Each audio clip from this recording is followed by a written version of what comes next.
اگر آپ یہ بتائیں کہ اگر ہم یہ جو آخری 2023 کا ڈیجیٹل سینسس ہے، پاپولیشن سینسس، اگر ہم اس کو تصور کر لیں کہ ہم اس کو غیر آئینی قرار دے دیتے ہیں تو پھر اس کا کیا مطلب ہوگا، اس کے نتائج کیا ہوں گے، اس کے لیگل کانسیکوینس کیا ہوں گے؟ آپ بتائیں کہ کیا یہ 2017 والا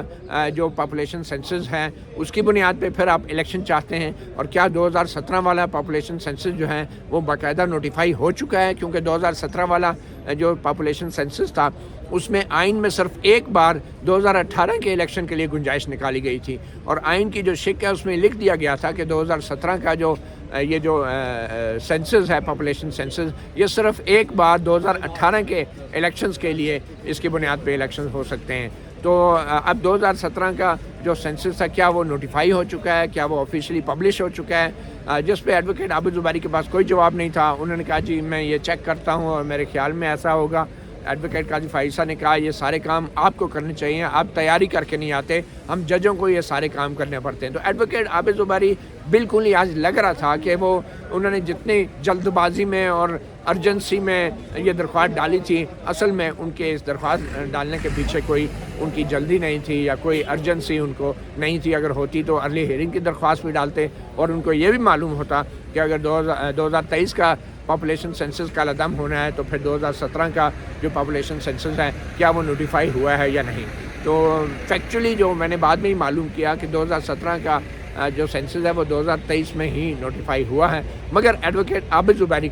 کو اس کا بھی معلوم بالکل نہیں تھا۔ اس کے بعد ایڈوکیٹ عابد زبیری نے جب اعتراض اٹھایا کہ یہ جو پاپولیشن سینسس تھا 2023 کا، یہ مشترکہ مفادات کونسل نے اس کی منظوری دی تھی، تو مشترکہ مفادات کونسل میں جو کیئر ٹیکر چیف منسٹر تھے پنجاب اور خیبر پختونخوا کے، وہ اس مشترکہ مفادات کونسل کا جو آئینی ادارہ ہے اس کے رکن نہیں ہو سکتے تھے، اس لیے یہ مشترکہ مفادات کونسل 2023 کے ڈیجیٹل سینسس کی منظوری دے ہی نہیں سکتی تھی۔ تو اس حوالے سے جو ہے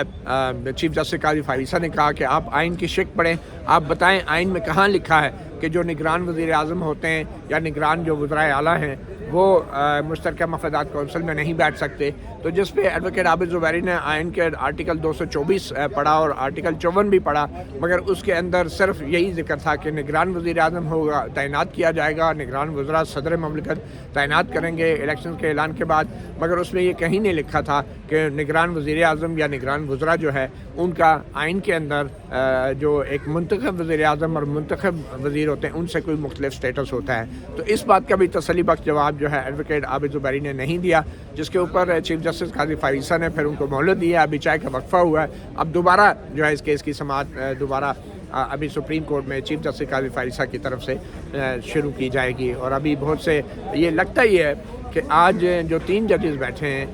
یہ صرف رجسٹرار کے جو اعتراضات ہیں اس حوالے سے کوئی فیصلہ کریں گے، لیکن عین ممکن ہے کہ رجسٹرار کے جو اعتراضات ہیں جو کہ تقریباً اسی نوعیت کے کچھ اعتراضات ہیں، اگر وہ برقرار رہتے ہیں تو یہ 90 دن کے اندر الیکشن کرانے کے حوالے سے سپریم کورٹ بار ایسوسی ایشن کے جو صدر ہیں ایڈوکیٹ عابد زبیری، ان کی درخواست جو ہے وہ خارج بھی ہو سکتی ہے، کیونکہ رجسٹرار کے جو اعتراضات ہیں برقرار بھی رہ سکتے ہیں، یا پھر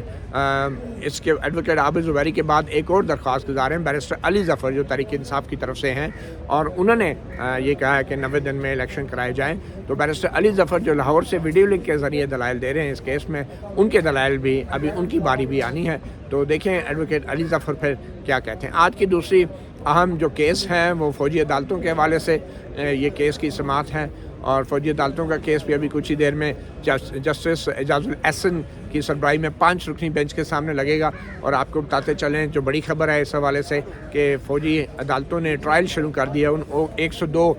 ملزمان کا جو 9 مئی کے فوجی تنصیبات پر حملوں میں ملوث تھے، اور یہ خبر اب سرکاری طور پہ بھی سامنے آ چکی ہے۔ اٹارنی جنرل نے تحریری طور پہ سپریم کورٹ کو آگاہ کر دیا ہے، اور سپریم کورٹ کو بتایا گیا ہے کہ ان کا ٹرائل جلد کرنا ضروری ہے، کیونکہ اس میں بہت سارے لوگ ہیں جو 5 مہینے سے جیل میں ہو سکتا ہے ان کو تھوڑی سزا ہو، تو 5 مہینے کی جیل کی بنیاد پہ ان کو پھر رہا بھی کر دیا جائے۔ تو اس لیے ٹرائل شروع ہونا ضروری ہے، اور انصاف کا تقاضا ہے کہ جلد فیصلے ہوں تاکہ جو ملزمان ہیں وہ اپنے فیصلوں کے خلاف عدالتوں میں اپیلیں بھی کر سکیں۔ تو اس لیے ٹرائل شروع کر دیا گیا ہے۔ ابھی جیسے اعجاز الاحسن کے 5 رکنی بینچ کے سامنے اٹارنی جنرل بھی پیش ہوں گے، اور ان کا وہ تحریری بیان بھی پڑھا جائے گا، اور دیکھتے ہیں وہ اس حوالے سے کیا فیصلہ کرتے ہیں۔ لیکن اس بات کا امکان ہے کہ جو 5 رکنی بینچ ہے آج یا تو فوجی عدالتوں میں شروع کیا گیا ٹرائل کو باقاعدہ سٹے کرے گا، کیونکہ آبویسلی جو درخواست گزار ہیں فوجی عدالتوں کے خلاف انہوں نے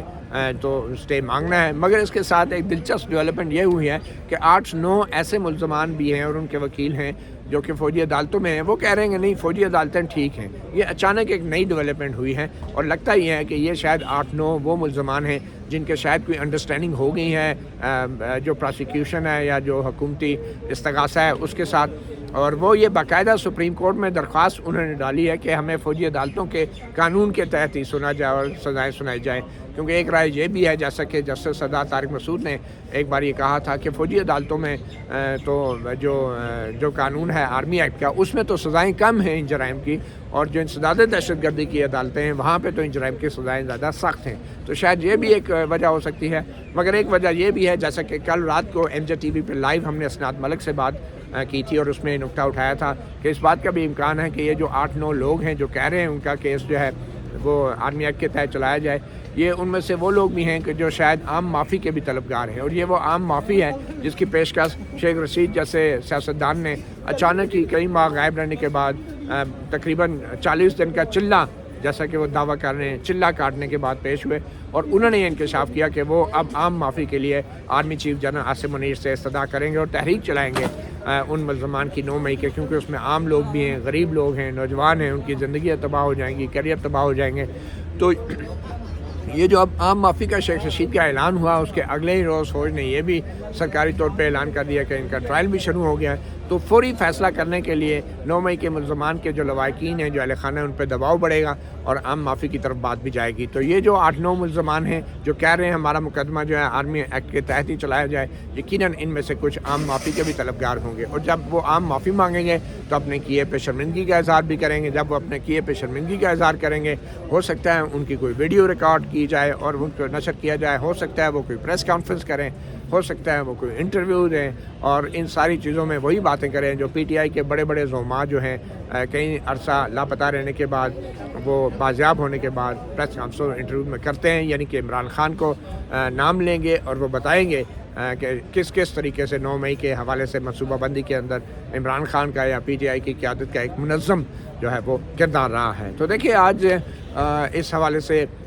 جسٹس اعجاز الاحسن کا جو 5 رکنی بینچ ہے وہ کیا فیصلہ کرتا ہے۔ مگر اس کے ساتھ ہی آج کی جو بڑی خبر آپ نے سن لی ہوگی، جو چیئرمین پی ٹی آئی ہیں عمران خان اور شاہ محمود قریشی جو وائس چیئرمین ہیں، ان کے اوپر سائفر کے مقدمے میں فرد جرم عائد ہو گئی ہے، اور فرد جرم ایک وہ اہم مرحلہ ہوتا ہے کہ جس کے عائد ہونے کے فوراً بعد جو ہے روزانہ کی بنیادوں پر بھی ٹرائل ہو سکتا ہے اور اس کو جلد سزا بھی سنائی جا سکتی ہے۔ اور ویسے بھی یہ خفیہ سفارتی مراسلہ جو سائفر تھا، یہ آفیشیل سیکرٹ ایکٹ کے تحت یہ مقدمہ اب چلایا جا رہا ہے اور اس میں بڑی سخت سزائیں بھی ہو سکتی ہیں۔ مگر آج